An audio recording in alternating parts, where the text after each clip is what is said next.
So I got these lists of things. Oh, I should really recommend this. I should really recommend that, fellas. So SP Daily, which maybe some of you remember, we're talking over, it was my blogging days, I think. We're talking 15 years ago. One of my first sponsors. And he reached out to me recently. I forgot for what for. It wasn't for his books. And we chit chatted. I'm like, hey, how are book sales? Because he came out with a new one. He's like, there aren't any.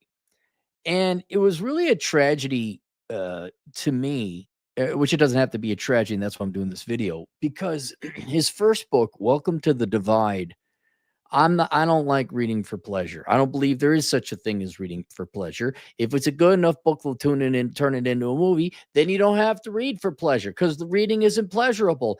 And you're a weirdo if you think otherwise. Cappy, aren't you an author? Yes, I am. I'm a very confused person right now. But I'll tell you, it was a really good book. Welcome to the Divide. And like I said, I don't read much, but let alone fiction. It was a really good science fiction book. And it was different and unique, and it had a spin. It was very thorough, and it was like high IQ, highly. You had to sit and think like, "Oh shit, I see how this would work." And I want to ruin it for you. The first third of the book that you're like, what the hell is going on? And then you realize he's talking to himself in the third person. There's a reason for it. I don't want you getting frustrated and then not finishing it. So, but he came up with Welcome to the Divide. And not too long ago, what's the other one he had? Hang on, let me look him up. SP. It's Vitruvian 144. Daley, I think, is spelled the same way that Governor Daley in Chicago did it. Daley. Vitruvia 144, A Coded Dream. And he said it's even better than the first one. I just didn't have time to read it because, again, I don't like reading.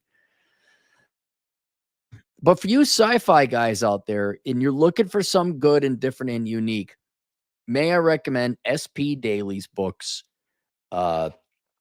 The amount of these are not light books. The amount of effort he put into them deserves more than the one or two. He's not an influencer. He doesn't have the network, and he ain't paying me. To me, it's just it's like, wow, that kind of work. How many books were lost in the burning of the library in Alexandria? How many great authors were there, and their books never got picked up by the New York snooty snoot publishing houses? Shoot, what's his name? Dr. Seuss was this close from giving up until he went to one more, and then one of those assholes in New York finally said, "Oh yeah, I guess we'll publish you." So if you could kindly, SP Daily, take a look. That's all I really had. I'll see you guys later, Toodles.